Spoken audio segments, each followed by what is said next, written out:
दोस्तों, स्वागत है आपका फिर से एक और नई वीडियो में। आज हम बात करने वाले हैं बीए, बीएससी, बीकॉम के माइनर सब्जेक्ट के बारे में। जी हाँ दोस्तों, को करिकुलर का जो उनका पेपर होता है आज, उसमें 4 यूनिट होती है आपकी। ठीक है, आज हम आपकी फर्स्ट यूनिट कवर करने वाले हैं और उसके सभी मोस्ट इंपोर्टेंट क्वेश्चन आपके सामने लेकर आए हैं। तो वीडियो आपके लिए बहुत ज़्यादा हेल्पफुल होने वाली है और बाकी की वीडियो भी आपको जल्दी से चैनल पर मिल जाएगी आपके पेपर से पहले। जी हाँ दोस्तों, महासागर यूनिवर्सिटी वालों को ये बहुत बड़ी उपलब्धि के तौर पर मिलने वाली है, क्योंकि ये स्पेशल महासागर यूनिवर्सिटी के लिए है, लेकिन ये जितने भी यूनिवर्सिटी है उन सब के लिए मोस्ट इम्पोर्टेंट होने वाला पेपर। ठीक है भाई, तो चलिए शुरू करते हैं आज की इस वीडियो को। क्वेश्चन नंबर 2, व्यक्ति के निर्माण की शुरुआत होती है।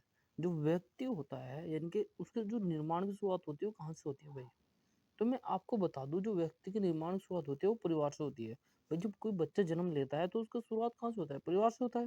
ठीक है, तो उसकी कहाँ से होती है भाई? ए ऑप्शन यहाँ पर राइट हो जाएगा आपका। क्वेश्चन नंबर 3 की बात करें तो आधुनिक काल में व्यक्ति किस पर आधारित होता है? यानी कि जो आधुनिक काल है उसमें जो व्यक्ति है वो किस पर आधारित है? तो वहाँ पर आपका राइट आंसर हो जाएगा भाई सर्वांगीण विकास पर। ठीक है, बढ़ते अपने नेक्स्ट क्वेश्चन की ओर। क्वेश्चन नंबर 3 हो गया। क्वेश्चन नंबर 4 किसके अनुसार व्यक्ति व्यक्ति के गुणों का समन्वित रूप है? यानी कि भाई जो व्यक्ति है वो व्यक्ति के गुणों का समन्वित रूप है, किसके अनुसार है भाई? किसने कहा था? गिलफोर्ड ने कहा था भाई। ठीक है, क्वेश्चन नंबर 5 किसके अनुसार व्यक्ति व्यक्ति के व्यवहार के एक समग्र गुणात्मकता है? यानी कि जो व्यक्तित्व है वो व्यक्ति के व्यवहार की एक समग्र गुणवत्ता है। ये किसने कहा था? तो भाई ये वुडवर्थ ने कहा था। ठीक है भाई, ये किसने कहा था? वुडवर्थ ने कहा था। बढ़ते फिर नेक्स्ट क्वेश्चन की ओर। क्वेश्चन नंबर 6 क्या कहता है, आज ये देख लेते हैं। किसके अनुसार हम जो कुछ करते हैं वही व्यक्तित्व है? यानी कि जो भी हम करते हैं वही व्यक्तित्व है। तो सुपर मोस्ट इंपोर्टेंट क्वेश्चन है भाई, इस बार पेपर में जरूर आएगा। ठीक है, वाटसन ने, ये याद रखना है आपको, किसके अनुसार हम जो कुछ करते हैं वही व्यक्तित्व है। किसने कहा था? वो वाटसन ने कहा था भाई। ठीक है, बढ़ते हैं नेक्स्ट क्वेश्चन। क्वेश्चन नंबर 7 क्या, किसके अनुसार व्यक्तित्व आदतों की उन व्यवस्थाओं, यानी कि किसके अनुसार व्यक्तित्व आदतों की उन व्यवस्थाओं का समन्वय है जो वातावरण के साथ व्यक्ति के विशिष्ट अभियोजन का प्रतिनिधित्व करती है? किसके अनुसार भाई? केम के अनुसार। ऑप्शन नंबर सी यहाँ पर आपका राइट आंसर हो जाएगा। क्वेश्चन नंबर 8 की बात करें तो हमें आपको क्वेश्चन नंबर 8 का, किसके अनुसार वातावरण के साथ सामान्य एवं स्थायी समायोजन ही व्यक्तित्व है? यानी कि जो वातावरण है उसके साथ जो सामान्य है वह स्थायी समायोजन ही क्या है? व्यक्तित्व है। किसने कहा था भाई? ये बोरिंग ने कहा था भाई। किसने कहा था? बोरिंग ने कहा था। ठीक है, ये वाले जो क्वेश्चन है ना, किसने कहा था? इनमें से आपको 5 से 7 क्वेश्चन इस बार पक्का देखने को मिलता है हर बार भाई। इनमें ज्यादा ज्यादा क्वेश्चन पूछे जाते हैं। क्वेश्चन नंबर 9 क्या कहता है, किसके अनुसार व्यक्ति जन्मजात एवं अर्जित प्रवृत्तियों का योग है? यानी कि किसने कहा था जो व्यक्ति है वो जन्मजात किसका है? अर्जित प्रवृत्तियों का योग है। तो भाई वेलेंटिन ने कहा था। किसने कहा था? वेलेंटिन ने कहा था। ठीक है भाई, बढ़ते अपने नेक्स्ट क्वेश्चन की ओर। क्वेश्चन नंबर 10 किसके अनुसार व्यक्ति व्यक्ति के भीतर उन मनोदैहिक गुणों का गतिशील या ज्ञात्यात्मक संगठन है जो वातावरण में उसके अपूर्व समायोजन को निर्धारित करता है? यानी कि जो किसके अनुसार क्या है? व्यक्तित्व है जो, वो व्यक्ति के भीतर उन मनोदैहिक गुणों का गतिशील या ज्ञात्यात्मक संगठन है जो वातावरण में उसके पूर्व समायोजन को निर्धारित करता है। भाई किसने कहा था? केटल ने कहा था भाई, लेकिन ये ऑप्शन गलत है। केटल ने भी आलपोर्ट ने कहा था। ठीक है भाई, किसने कहा था? आलपोर्ट ने कहा था। किसके अनुसार जो व्यक्तित्व है व्यक्ति के भीतर उन मनोदैहिक गुणों का गतिशील या गात्यात्मक संगठन है जो वातावरण में उसके अपूर्व समायोजन को निर्धारित करता है? किसने कहा था? आलपोर्ट ने कहा था भाई। क्वेश्चन नंबर 11 क्या है भाई आपके सामने है, किसके अनुसार व्यक्तित्व वह है जिसके द्वारा हम यह भविष्यवाणी कर सकते हैं कि कोई व्यक्ति किस परिस्थिति में क्या करेगा? ठीक है भाई, क्वेश्चन क्या कह रहा है देखो, ध्यान से पढ़ो पहले तो। क्वेश्चन को ध्यान से पढ़ोगे तभी आप सही से आंसर दे पाओगे। यानी कि किसके अनुसार व्यक्तित्व वह है जिसके द्वारा हम भविष्यवाणी कर सकते हैं कि कोई व्यक्ति किस परिस्थिति में क्या करेगा? ये किसने कहा था? ये केटल ने कहा था भाई। किसने कहा था? केटल ने कहा था। ऑप्शन नंबर ए यहाँ पर आपका राइट आंसर हो जाएगा। बढ़ते अपने नेक्स्ट क्वेश्चन, क्वेश्चन नंबर 12 की ओर। किसके अनुसार, यानी कि भाई किसके अनुसार, यानी किसने कहा था? व्यक्तित्व व्यक्ति के संगठित व्यवहार का संपूर्ण चित्र है। यानी कि जो व्यक्तित्व है वो व्यक्तित्व के संगठित व्यवहार का क्या संपूर्ण चित्र है? किसने कहा था? डेसिल ने कहा था भाई। डेसिल ने क्या कहा था? व्यक्तित्व व्यक्ति के संगठित व्यवहार का संपूर्ण चित्र है। ठीक है भाई, बढ़ते अपने नेक्स्ट क्वेश्चन की ओर। Question number 13। अब हम तेजी से थोड़ा क्वेश्चन को करेंगे कवर। किसके दृष्टिकोण से व्यक्तित्व आत्मज्ञान का दूसरा नाम है?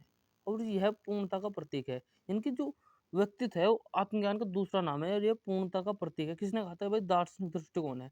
कौन सा दृष्टिकोण है? दार्शनिक दृष्टिकोण है। क्वेश्चन नंबर 14 है। क्वेश्चन नंबर 14 क्या है? कौन सा दृष्टिकोण सबसे उचित दृष्टिकोण है? क्योंकि इसमें वैज्ञानिकता पाई जाती है। इसमें वैज्ञानिकता पाई जाती है। इनके जो कौन सा दृष्टिकोण है वो सबसे उचित दृष्टिकोण है। इसमें वैज्ञानिकता पाई जाती है। यानी कौन सी वैज्ञानिकता पाई जाती है? तो इसमें पाई जाती है भाई समाजशास्त्री दृष्टिकोण। कौन सी पाई जाती है? समाजशास्त्री दृष्टिकोण। बढ़ते अपने नेक्स्ट क्वेश्चन, क्वेश्चन नंबर 15 की ओर। 15 क्या कह रहा है भाई? वह गुण जो बालक या व्यक्तित्व को माता पिता या पूर्वजों से मिलता है क्या कहलाता है? यानी कि वह गुण क्या है जो व्यक्ति को माता पिता और अपने पूर्वजों से मिलता है? क्या कहलाता है भाई? वंशानुक्रम कहलाता है। ठीक है भाई। Question number 16। बालक का विद्यालय, खेल का मैदान, समाज, परिवार आदि का किसके अंतर्गत आते हैं? यानी कि जो बालक का विद्यालय है, खेल का मैदान है, समाज, परिवार आदि का किसके अंतर्गत आते हैं भाई? वो आते हैं वातावरण के अनुकूल। ठीक है भाई। किसके अनुकूल होते हैं? वातावरण के। न इनके वंशानुक्रम नहीं होते भाई। इनके वंशानुक्रम होता है जो आपके माता पिता या आपके पूर्वजों से आपको मिलता है। ठीक है भाई। वो वंशानुक्रम होता है। वातावरण, ये जो खेल का मैदान होता है, विद्यालय होता है, ये वातावरण के अंदर आता है। ठीक है भाई। क्वेश्चन नंबर 17 की बात करें तो हम, क्वेश्चन नंबर 17 क्या है? किसके अंतर्गत बालक की रुचि, अभिवृत्ति और अभिक्षमता आदि आते हैं? इनकी जो बालक की रुचि है, अभिवृत्ति और अभिक्षमता आदि आते हैं, किसके अंतर्गत आते हैं? वो आते हैं भाई मनोवैज्ञानिक कार्य के अंदर। किसके अंतर्गत आते हैं? मनोवैज्ञानिक कार्य के अंतर्गत आते हैं भाई। क्वेश्चन नंबर 18 की बात करें तो, क्वेश्चन नंबर 18 क्या है भाई? मनोविश्लेषणवाद सिद्धांत के प्रतिपादक कौन है? ठीक है। मनोविश्लेषणवाद के प्रतिपादक कौन है? फ्रायड। ठीक है। फ्रायड है। ऑप्शन नंबर ए यहाँ पर आपका फ्रायड हो जाएगा। ठीक है भाई। मनोविश्लेषणवाद सिद्धांत के प्रतिपादक कौन है? फ्रायड है। ऑप्शन नंबर ए यहाँ पर आपका राइट आंसर हो जाएगा भाई। ठीक है भाई। Question number 90। मनोविश्लेषणवाद ने व्यक्ति के जीवन के कितने वर्ष व्यक्तित्व के निर्माण में महत्वपूर्ण माने? यानी कि जो मनोविश्लेषणवाद है उसने व्यक्तित्व के जीवन के कितने वर्ष व्यक्तित्व के निर्माण में महत्वपूर्ण माने? तो कौन से है भाई? प्रारंभिक 5 वर्ष। यानी कि जो मनोविश्लेषण, यानी कि जो प्रारंभिक 5 वर्ष होते हैं शिशु के, वो बहुत महत्वपूर्ण होते हैं भाई। ठीक है। Question number 20। व्यक्तित्व को शारीरिक संरचना के आधार पर किसने वर्गीकृत किया? इनके जो व्यक्तित्व है, इनके जो मनुष्य है, उसको शारीरिक संरचना के आधार पर किसने भाई वर्गीकृत किया था? वो किया था भाई कृष्णमण ने, क्रन्समण ने। ठीक है भाई। किसने कहा था? ऑप्शन नंबर सी आपका राइट आंसर हो जाएगा। जी हाँ भाई दोस्तों, अगर आपको इसकी पीडीएफ चाहिए होगी तो मैं अपने टेलीग्राम चैनल पर प्रोवाइड कर दूंगा, लिंक आपको डिस्क्रिप्शन में मिल जाएगा। ठीक है। बढ़ते अपने नेक्स्ट क्वेश्चन की ओर। अगला क्वेश्चन क्या है भाई? व्यक्तित्व को शारीरिक संरचना के आधार पर क्रिस्मर ने कितने भागों में बांटा? इनके जो व्यक्तित्व की शारीरिक संरचना के आधार पर जो क्रिस्मर थे, उन्होंने व्यक्तित्व को कितने भागों में बांटा था भाई? 4 भागों में बांटा था। ठीक है। कौन सा क्रिस्मर के शारीरिक प्रकार का वर्गीकरण नहीं है? इनके जो कौन सा क्रिस्मर के शारीरिक प्रकार का वर्गीकरण नहीं है? तो कौन सा नहीं है भाई? कोलेरिक। कौन सा है? कोलेरिक। यानी कि जो कोलेरिक है वो किसका? क्रिस्मर के शारीरिक प्रकार का वर्गीकरण नहीं है। और कौन कौन से है? पिकनिक है, एथलेटिक है और स्थैनिक है। ये अगर तीनों आते हैं तो ये किसके है? क्रिस्मर के शारीरिक प्रकार का वर्गीकरण है। क्वेश्चन नंबर 23 की बात करें तो अगर हम भाई थोड़ी जूम आउट कर लेते हैं। 23 क्या है? 23 क्या है? किस व्यक्तित्व को पुष्टकाया व्यक्तित्व, सुडोलकाया व्यक्तित्व के नाम से भी जाना जाता है? यानी कि किस व्यक्ति को पुष्टकाया, पुष्टकाया का मतलब जानते हो आप? जो स्वस्थ हो एकदम। ठीक है।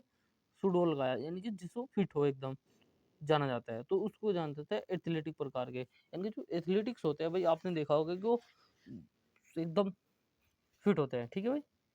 Question number 24।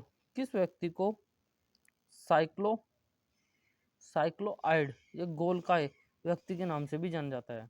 क्योंकि साइक्लोकाइड भाई एक प्रकार का एक मनोवैज्ञानिक नाम है, और गोलकाय यानी कि गोल मटोल व्यक्ति के नाम से भी जाना जाता है। पिकनिक प्रकार, इनकी जो भाई ज्यादातर पिकनिक करते हैं उनका जो शरीर होता है वो भारी हो जाता है, इसलिए उनको गोलकाय व्यक्ति के नाम से भी जाना जाता है। ठीक है भाई।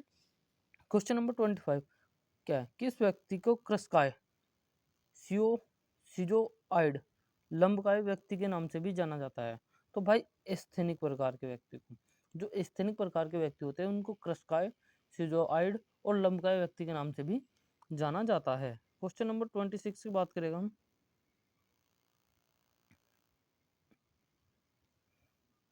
व्यक्ति को शारीरिक संरचना के आधार पर शेल्डन ने कितने भागों में वर्गीकृत किया?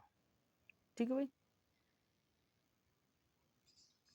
क्वेश्चन नंबर 26, व्यक्तित्व को शारीरिक संरचना के आधार पर शेल्डन ने कितने भागों में वर्गीकृत किया? यानी जो शेल्डन मनोवैज्ञानिक थे, उन्होंने व्यक्तित्व को शारीरिक संरचना के आधार पर कितने भागों में वर्गीकृत किया था? तो उन्होंने भाई 3 भागों में वर्गीकृत किया था। ठीक है। क्वेश्चन नंबर 27, कौन सा शेल्डन के शारीरिक प्रकार का वर्गीकरण नहीं है? इनके जो शेल्डन के शारीरिक प्रकार का वर्गीकरण कौन सा नहीं है? एथलेटिक है भाई। एथलेटिक क्या है भाई? किसके? जो शेल्डन ने प्रकार बताए थे ना 3, उसका नहीं है। शेल्डन ने कौन कौन से बताए थे? गोलाकार, आयताकार और लंबाकार व्यक्ति के बताए थे। ठीक है भाई।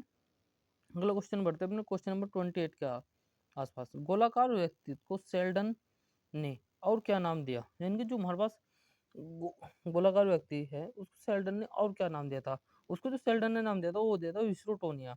गोलाकार व्यक्तित्व को शेल्डन ने क्या नाम दिया था? विस्रोटोनिया दिया था। ठीक है भाई। क्वेश्चन नंबर 29 की बात करिए अगर हम अब आपके साथ। क्वेश्चन नंबर 29 क्या है भाई? आयताकार व्यक्ति को शेल्डन ने क्या नाम दिया? तो सोमेटोटोनिया। कि भाई ये 3 क्वेश्चन है, तीनों क्वेश्चन में से आपको 2 क्वेश्चन हर बार मिलते हैं पेपर में। ठीक है। और इन तीनों क्वेश्चन भी आ जाते हैं। गोलाकार व्यक्ति को शेल्डन ने क्या नाम दिया था? विस्रोटोनिया। आयताकार व्यक्ति को शेल्डन ने क्या नाम दिया था? सोमोटोनिया दिया था भाई। और लंबकार व्यक्ति को शेल्डन ने क्या नाम दिया था? सेरिब्रोटोनिया। यहाँ तो आपको ए बी सी के क्रम से दिए गए हैं, कहीं ये उल्टे भी हो सकते हैं, बी ए सी भी हो सकते हैं, लेकिन आपको नाम याद रखना है। ठीक है भाई। गोलाकार व्यक्ति को शेल्डन ने किस नाम से बताया था भाई? अगर भाई पूछ ले गोलाकार व्यक्ति को शेल्डन ने क्या नाम दिया था? विस्रोटोनिया। आयताकार व्यक्ति को शेल्डन ने क्या नाम दिया था? सोमोटोटोनिया। और लंबकार व्यक्ति को शेल्डन ने क्या नाम दिया था? सेरिब्रोटोनिया। ठीक है भाई। मोस्ट इंपोर्टेंट को क्वेश्चन है तीनों। ठीक है। क्वेश्चन नंबर 31, कार्ल जुंग ने मनोवैज्ञानिक दृष्टि से व्यक्तित्व को कितने भागों में बांटा? इनके जो कार्ल जुंग कौन है? एक मनोवैज्ञानिक थे भाई। उन्होंने मनोवैज्ञानिक की दृष्टि से व्यक्तित्व को कितने भागों में बांटा? उन्होंने काल 2 भागों में बांटा था भाई। ठीक है। कितने भागों में बांटा? 2 भागों में बांटा था। ठीक है।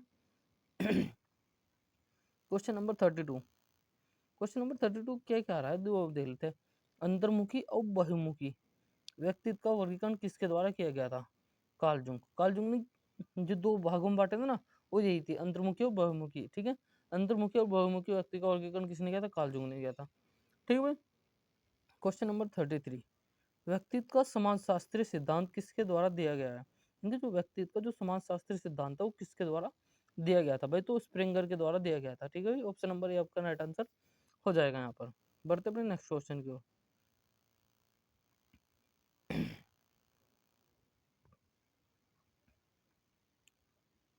अगर भाई कुछ भी दिक्कत आ रही हो ना क्वालिटी में, तो कमेंट करके बता देना, अगली वीडियो में क्वालिटी को और इनहेंस करने की कोशिश करेंगे। ठीक है भाई। क्वेश्चन नंबर 34, विचार शक्ति या कल्पना शक्ति के अनुसार थॉर्नडाइक ने व्यक्तित्व को कितने भागों में वर्गीकृत किया? जी भाई, थॉर्नडाइक का यहाँ पर आगमन हो चुका है। ठीक है। यानी कि विचार शक्ति और कल्पना शक्ति के आधार पर जो थॉर्नडाइक मनोवैज्ञानिक थे, उन्होंने कितने भागों में वर्गीकृत किया था भाई? किसको? व्यक्तित्व को। तो उन्होंने किया था भाई 3 भागों में वर्गीकृत। ठीक है भाई। कितने भागों में वर्गीकृत किया? 3 भागों में। ठीक है। क्वेश्चन नंबर 35, भारतीय दृष्टिकोण से व्यक्तित्व को कितने भागों में बांटा गया है? यानी कि जो भारतीय दृष्टिकोण है, उसमें जो व्यक्तित्व को कितने भागों में बांटा गया भाई? 3 भागों में बांटा गया है। ठीक है। कितने भागों में बांटा गया? 3 भागों में। ठीक है। आधुनिक दृष्टिकोण से व्यक्तित्व को कितने भागों में बांटा गया है? वो भी 3 भागों में बांटा गया है। यानी कि जो आधुनिक दृष्टिकोण है, उससे जो व्यक्ति को भागों में बांटा गया है, वो 3 भागों में बांटा गया है भाई। क्वेश्चन नंबर 37 जो सुपर मोस्ट इंपोर्टेंट है, हर बार क्वेश्चन में पेपर में आता है। ठीक है भाई। कैसे आता है यहाँ पर आप देख सकते हो। Question number 37 super most important question है भाई। ठीक है। पर्सनैलिटी शब्द किस भाषा से लिया गया है? ठीक है भाई। पर्सनैलिटी शब्द किस भाषा से लिया गया है? लेटिन भाषा से। और दूसरी तरफ से किस लिए बनता है? जो पर्सनैलिटी शब्द है, वो लेटिन भाषा के किस शब्द से बना है? यानी कि भाई एक क्वेश्चन ये बनता है, ये सुपर मोस्ट इंपोर्टेंट है जो मैं आपको बता रहा हूँ, जो पर्सनैलिटी शब्द है वो लेटिन भाषा के किस शब्द से बना है? तो भाई होता है पर्सोना। ठीक है भाई। किससे होता है? Persona, PERSONA। ठीक है। पर्सोना से बना होता है जो पर्सनैलिटी शब्द होता है भाई। ठीक है। मुझे आपको ये बताना था, मोस्ट इंपोर्टेंट क्वेश्चन है भाई पेपर की दृष्टि से। ठीक है। 38, निम्नलिखित में से किसने शारीरिक रूपरेखा के आधार पर व्यक्तित्व के प्रकार बताए, यानी कि कौन सा ऐसा मनोवैज्ञानिक है जिन्होंने शारीरिक रूपरेखा के आधार पर व्यक्तित्व के क्या बताए थे, प्रकार बताए। तो वो होते भाई सेल्डन। सेल्डन ने क्या कहा था, शारीरिक रूपरेखा के आधार पर व्यक्तित्व के प्रकार बताए थे। कौन कौन सा भाई, गोलाकार, ठीक है, आयताकार और लंबाकार, ये तीन प्रकार बताए थे किसके आधार पर, व्यक्तित्व के प्रकार के आधार पर। ठीक है भाई। क्वेश्चन नंबर 39 क्या कह रहा, देखो भाई 39 क्या कह रहा, निम्नलिखित में से अंतर्मुखी व्यक्तित्व की विशेषताएं हैं। इनका जो एक अंतर्मुखी व्यक्ति होता है उसकी विशेषताएं क्या होती है। तो वह जो अंतर्मुखी व्यक्ति होती है उसकी जो विशेषता होती है, एक तो संदेही होता है, एकांत प्रिय रहने वाले होते हैं। ठीक है, संदेही होता है और एकांत प्रिय रहने वाले होते हैं। क्वेश्चन नंबर 40, निम्नलिखित में से कौन सी गोलाकार व्यक्तित्व की विशेषता नहीं है, यानी कि जो गोलाकार व्यक्ति होता है उसकी कौन सी विशेषता नहीं है। हंसी मजाक करने वाला होता है, बिल्कुल होता भाई। कद छोटा, शरीर भारी और मोटा होता है, ठीक है, गोलाकार। हंसी मजाक करने वाला होता है, ये भी ठीक है। खाने का शौकीन होता है, ये भी सही है। सामाजिक प्रवृत्ति के व्यक्ति, यानी कि जो सामाजिक प्रवृत्ति के व्यक्ति वो गोलाकार नहीं होते भाई। गोलाकार व्यक्ति जो खाएगा पिएगा, हंसी मजाक करेगा और कद छोटा होगा, भारी मोटा होगा, वही गोलाकार कहलाएगा। ठीक है भाई, बढ़ते अपने नेक्स्ट क्वेश्चन की ओर। क्वेश्चन नंबर 41 आपकी स्क्रीन पर आ गया है। क्रिस्मर ने एथलेटिक प्रकार के व्यक्तित्व से मिलता जुलता व्यक्तित्व का प्रकार है, इनके जो क्रिस्मर के एथलेटिक प्रकार के व्यक्तित्व से मिलता जुलता व्यक्तित्व का नाम क्या है, आयताकार है भाई। क्या है, आयताकार है। इनके जो एथलेटिक है उनको क्या कहते हैं भाई, आयताकार भी कहते हैं। ठीक है, क्वेश्चन नंबर 42, ठीक है, बाल संप्रत्य परीक्षण किसने प्रतिपादित किया।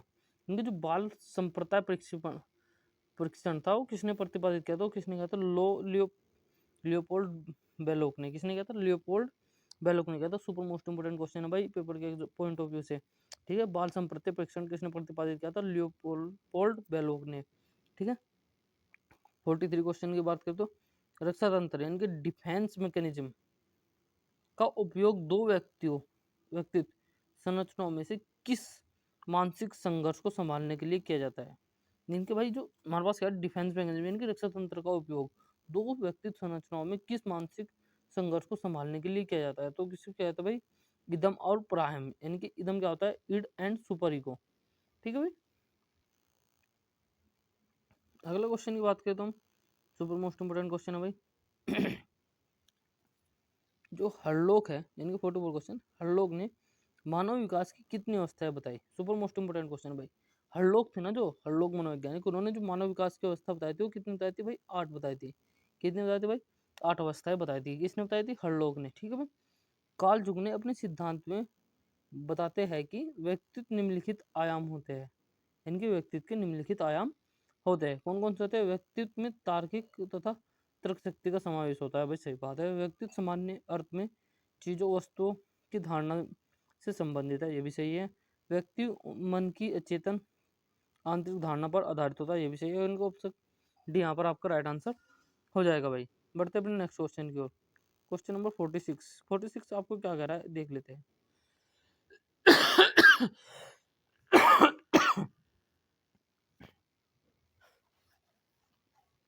क्वेश्चन नंबर 46 क्या कह रहा है आपको ये देख लेते हैं भाई। एक बालक के, क्वेश्चन नंबर 46 आपको क्या कह रहा है भाई ये देख लेते हैं। ठीक है, एक बालक के व्यक्तित्व के मापन की सर्वाधिक व्यक्तिनिष्ठ विधि है, इनकी ये जब हम एक बालक के क्या करते हैं, व्यक्तित्व के मापन की सर्वाधिक जो व्यक्तिनिष्ठ विधि है वो क्या भाई, पर्सनावली। जब हम किसी बालक को एक टेस्ट देते हैं तो हमें इससे पता लगता है कि कैसा है भाई। ठीक है, पर्सनावली विधि का मतलब वो होता है टेस्ट यानी क्वेश्चन आंसर लिख के लिखवाना उससे। ठीक है भाई, क्वेश्चन नंबर 47, प्रासंगिक अंतर्बोध परीक्षण टीएटी व्यक्तित्व को मापने की एक क्या है भाई, प्रक्षेपीय तकनीक है। यानी कि जो हमारे पास टीएटी है व्यक्तित्व को मापने की क्या है भाई, प्रक्षेपीय तकनीक है। ठीक है भाई, क्वेश्चन नंबर 48, पीएफ परीक्षण पर आधारित है, यानी कि पीएफ परीक्षण आधारित है केटल के सिद्धांत पर। पीएफ परीक्षण किस पर आधारित है, केटल के सिद्धांत पर। भाई अब मैं तुमको जो एक बहुत ही कमाल की चीज बताने वाला हूँ। ठीक है, क्वेश्चन नंबर 46, क्वेश्चन नंबर 46, 47 और 48 इस बार पेपर में आएंगे। ठीक है, इनको नोट कर लेना। क्या है 46,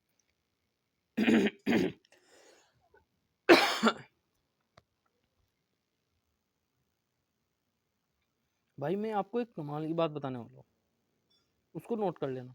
क्वेश्चन नंबर 46, 47 और 48 तीनों इस बार पेपर में आपको देखने को मिलेगी। ठीक है भाई, क्या क्या क्वेश्चन है मैं आपको दिखाता हूँ।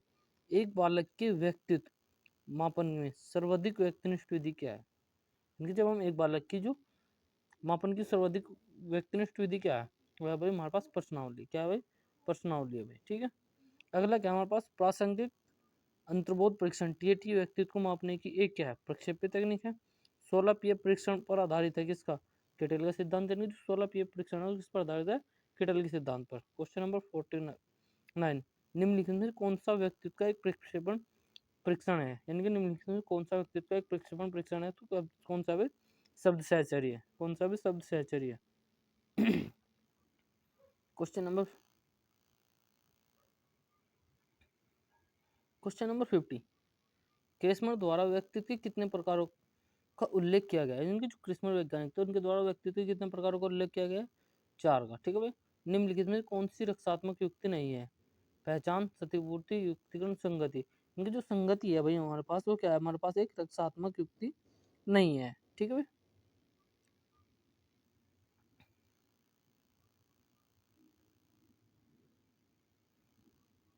वहीं अगर हम बात करें भाई किसकी? व्यक्तित्व मापन की सीएटी विधि द्वारा दी गई थी। सीएटी विधि द्वारा दी गई थी किसके? बेलक के द्वारा। यानी जो सीएटी विधि है वो किसके द्वारा दी गई थी भाई? वो बेलक के द्वारा दी गई थी। किसके द्वारा दी गई थी? बेलक के द्वारा दी गई थी। ठीक है भाई, एमएमपीआई एक परीक्षण है जिसका उपयोग निम्न में से किसे मापने के लिए किया जाता है? यानी कि जो हमारे पास एमएमपीआई है वो एक परीक्षण है, वो किसको मापने के लिए किया जाता है? व्यक्तित्व को मापने के लिए किया जाता है। एमएमपीआई का यूज किसके लिए किया जाता है भाई? व्यक्तित्व को मापने के लिए किया जाता है। ठीक है भाई, क्वेश्चन नंबर 54, अंतर्मुखी व्यक्ति एवं बहुमुखी व्यक्ति का वर्गीकरण किसने किया? यानी कि जो हमारे पास अंतर्मुखी व्यक्ति था और बहुमुखी व्यक्ति था, किसने किया था? कार्ल जुंग ने किया था। ऑप्शन नंबर बी यहाँ पर आपका राइट आंसर हो जाएगा, कार्ल जुंग ने किया था। क्वेश्चन बहुत मस्त आने वाला है भाई आपके सामने। देखो मेरी बात को ध्यान से मान के चलना। मैंने आपको क्या कहा था? 54 क्वेश्चन देखो आप। ठीक है भाई, 54 क्वेश्चन क्या कह रहा है भाई? जो अंतर्मुखी व्यक्ति बहुमुखी व्यक्ति का वर्गीकरण किसने किया था? कार्ल जुंग ने किया था। कार्ल जुंग ने व्यक्तित्व की कितनी संख्या को बताई थी? 2 को बताई थी। कौन कौन सी बताई थी भाई? अंतर्मुखी, बहुमुखी।